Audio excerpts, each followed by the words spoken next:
But for the fourth time in his broadcasting career, Mike Quick on Sunday will call a Super Bowl. It'll be Super Bowl 59. And the great Mike Quick joins us right now. Good morning, Michael. Hey, good morning. How's everybody? I'm excited, man. I'm excited. I'm pumped up. Mike, I'm happy for you and Merrill, Devin, obviously on the sideline for the game. I'm excited for the whole city. I mean, what an opportunity. And, Mike, you know the deal, man, because you've done 04 and you did 22. You know when the team loses, it's just, I mean, this isn't breaking news. It's just totally different than 17. I mean, what an opportunity for these guys, Mike. What an opportunity. Yeah, it's really special. These young guys, they're so excited that they'll have this opportunity. And when you're young in the game, sometimes you feel like that this is the norm, and it really is not. Although, if you look at what the Eagles organization have been able to do over the past few years, you could start to get that sense. But it's a very special time for all of us to enjoy this. And so many fans, so many people that have poured so much into this organization, into this team, and right now we get to reap the benefits. Mike, you were paying close attention to this team, while they were at 57, now at 59, different story, but we're playing the same team. Last time we played the Chiefs, Andy Reid beat us in part because he ran the football with Isaiah Pacheco. Is that something that we need to be prepared for again this time? But I think the irony for me as a player who I loved Andy Reid, but I never felt like he ran the ball enough. To see him run the ball to an effective degree in the Super Bowl against us was so troubling. Is that what we're in line for again? I remember how in that second half of that game, how Pacheco started to take over the game as running the ball. And with his feet like pistons, we could do nothing to stop it. Yeah, we weren't ready for it. I just think it's a totally different makeup of this roster now. The way they play the game defensively is different now. I just don't see them being Kansas City, being able to win the game that way against this defense. Yeah. This is a totally different approach to playing defense the way these guys go about it. And I think when you look at Kansas City, they're made up differently. They're not the explosive team that they were. They do have the ability to run the ball, but I just don't think they match up that well in the trenches that they will be able to beat the Eagles in the trenches. And for me, that's where it all begins. Yeah, it really is. It's amazing to me that they've got so much movement up front. The left tackle, the guy who's protecting this quarterback, who has to do a great job, is a guard by trade. How difficult is it for a guard to play tackle? Well, I tell you this. I know when you move Joe Tooney out to left tackle rather than playing guard where he's been an all-pro or a Pro Bowler, I would trust Andy Reid because he's such a good evaluator of talent, especially at the offensive line. You know, in Philadelphia and Howie, the way he started to build his offenses, build his defenses from the inside out, he got that from Andy Reid. So Andy Reid knows how to put together an offensive line. So I would say that he's going to have his best five.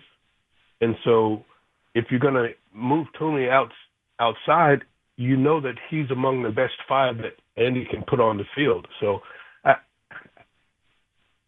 trust Andy there, but I just don't believe when you put it all together, I don't think that they are as talented up front as the Eagles are defensively, and that's what I'm hanging my hat on. Yeah, no, I agree with that, Mike. Good. I do. Mike, obviously a big part of this game is going to be Jalen. He was phenomenal 2 years ago, just phenomenal. Yes. It's been a ride since then, up and down, a couple different ways. You know him in ways we don't at all. What do you think his mindset is? I mean, he's going to play in this game again, and this one in 4 days. Take us inside the Jalen that perhaps you know in a way that's obviously different than us. Well, don't forget, Jalen was somehow someone caught the screensaver of Jalen long after the Super Bowl where he had the confetti falling because he wanted to remember that moment when they lost that game 2 years ago. So this is an opportunity for him to really get back something that he thought that they should have won 2 years ago. And I think in big games, he plays really well. And I think he's going to be sharp in big games. We remember how well he played in that game against Kansas City 2 years ago. Mm-hmm. He was the best player on the field. And I'm kind of expecting that sort of play out of Jalen on Sunday night. Yeah. I do. I just think that he recognizes now that with Saquon, this offense is going to a different level. With this offensive line, they can handle anything that comes their way. And Jalen has to be Jalen and be spot on with his decision-making, with where he decides to go with the football. And I expect Jalen to play the type of game that he played 2 years ago in the Super Bowl. Mike, the Chiefs, that defense under Spags, people don't quite give it credit for being a run-stuffing defense, but they haven't allowed a 100-yard rusher in the postseason under Spags. You know, and you have to go back all the way to week 1 when Lamar Jackson went over 100 on them for anyone to get that achievement this year. Yep. What's the likelihood they're able to really slow us down on the ground? I don't feel like I even consider that possibility. Well, I'm like you.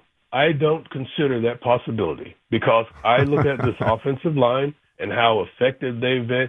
I don't think the Kansas City Chiefs have seen an offensive line like they're going to see on Sunday night. Right. I respect Spag, and I think he's one of the best there is. He's won 4 Super Bowls. He's one of the best there is in putting together a game plan and making the adjustments on the fly. But in the final analysis, it boils down to the personnel. And personnel-wise, I just don't think that they have enough to stop this offense from running the ball, from moving the ball on the ground. Mm-hmm. We have, I have the expectation, and I agree with you on that. I have the expectation that we're going to see really interesting stuff from Andy Reid. I don't think we'll see unique and exotic stuff from Kellen Moore. What about Vic Fangio? Is it in Vic Fangio's bag of tricks to even have a bag of tricks, Mike? Oh, yeah. No, Vic's got some tricks. So it'll be really subtle. He's not going to tip his hand. He's going to show you that quarter's backing or that umbrella over the top of the defense, and then pre-snap, he'll start to move people around, and post-snap, you'll start to see guys in different places. And so Mahomes is going to have to try and figure out what they're doing on the back end. If they're able to take away those early reads from Patrick Mahomes, because they want to get the ball out quickly. If you look at what they've been doing, it's a lot of the RPO game where the ball comes out right now. Mm-hmm. If the Eagles and Vic, I do believe, will be able to take away some of those, that's when Mahomes runs into problems, when you're able to take away that first read, because they'll line up and show you a look, and at the snap, they move to something else where they're able to, drop a end guy in coverage and take away that hook flat zone area. And then what do you do if you're Patrick Mahomes? And that's what I think they're going to be faced with. Well, Mike, let's talk a little bit more, and Mike Quick with us here, a little bit more about Mahomes. Twitter poll question of the day. It's brought to us by Armin Chevrolet. In 2025, Armin Chevrolet proudly celebrating 25 years of serving the automotive needs of the Delaware Valley. Together, let's drive. ArminChevy.com. Mike, you've seen, about 50 years of football, obviously going back to when you were a kid. Twitter poll question, is Patrick Mahomes the best football player ever? What's your answer to that, Mike? What? Is there such a thing? I don't know. I mean, the rules have changed. Jim Brown, Unitas, Montana, Brady, Jerry Rice, Mahomes. Who is it? In the ultimate team sport, there is no single person that is the best ever. Interesting way to put it. Well, let me throw this at you. Is the challenge like facing Michael Jordan? And I'm serious. I got a great team. I think I might have a better roster than the Bulls, but they got Yes. Michael Jordan. Is that the type of challenge that it represents, that he represents? I would say yes, because he just has been able to find so many different ways to win. He's not a big scrambler runner, but in big games like this, he will become a scrambler and runner. He wants to operate from the pocket, but in games like this, he'll pull out all the stops. And yes, he is a great football player, and yes, you have to be cognizant of what he's going to do, what his capabilities are at all times. And, yeah, he's more than a generational player. He's just a great, great football player. Yeah. Don't you feel like our quarterback, when he pulls out all the stops in this game, will have an added layer of complexity like to his game also, to where it's going to be even harder to stop Jalen when he knows he doesn't have to save anything for the next week, when the coaching staff knows they don't have to protect him because the adrenaline will do that? This game is everything, empty the tank. Jalen Hurts, exactly right. Man, I'm so excited to see that. You take the entire playbook and you throw it at him.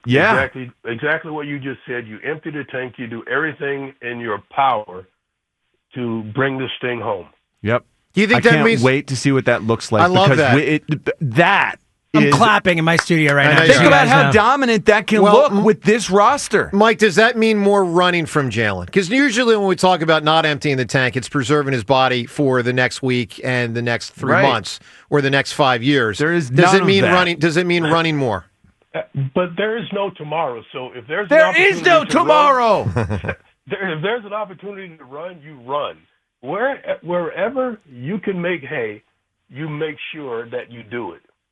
Yeah, unless you're Cam Newton and you don't fall on the football with a couple minutes left in the Super Bowl and you let the other team get it. What a joke that was. I mean, James, that seriously cost him a Super Bowl and part of a legacy. Yeah, a big part of a legacy. Yeah. It's one of the first things. He's like, I don't want to get hurt jumping on the ball. He was the MVP that year, went 15-1, got to the Super Bowl, and it's the first thing people say about that. And Jalen would fall on that ball, no question. I mean, Jalen would die to fall. He would literally die at the bottom of the pile if he had to. Yeah, that one bothered me on Cam. All right. Mike, I brought this up last week, and you perhaps are the best person left on our program to do this through here. Do you agree with me that if the Eagles win, they should hoist Sirianni up the way NFL coaches used to be lifted up, a generation ago and frequently back in the day? And then if you do agree with it, can you talk to a guy to talk to a guy to talk to a guy to spread the word to the players so that they do it? I don't even think you have to go that far. I think that's probably in the cards. If Nick Sirianni is able to get this team to a win on Sunday night, yeah, I could see that. I think that would be appropriate. Do you know something we don't know? You said in the cards. Are you saying it's already being discussed? Because I asked Brandon Graham last week to put this to the guys in the locker room. Do you know a little something extra we don't know? No, I just believe that that's kind of the way it goes. Have you ever carried a coach? But Mike, it hasn't for 30 years. I think Holmgren in '96 was the last one. I mean, these guys weren't alive when that happened. I've never seen a coach carried. I've never carried a coach. Well, you never won a Super Bowl, John. No, you're right, but I've won a lot of games. I've played in a lot of postseason games. This ain't Friday Night Lights. This isn't a October Football game in the NFL. This is the freaking Super Bowl. I'll tell you this, Mike. I do think it'd be really cool, and I think he deserves it. I really do. If they win. Listen, I'm glad that you've come around, and yes, I absolutely. Everything is a possibility. If they win this thing, then it's just a celebration, and whatever happens, it's all in the. It's all in the realm of the celebration. I love it. Your phone zapped out for 1 sec, Mike, but we got enough of it. All right, Mike, final thing here, as we do with every guest. We're looking, sir, for a prediction. Mike, your prediction, Super Bowl 59. I predict a parade on Broad Street. Wow, that is, my God. God bless you. Yes, God bless you, Mike. That's what I'm talking about right there. I think you just won drop of the week. I'm just saying. That's great.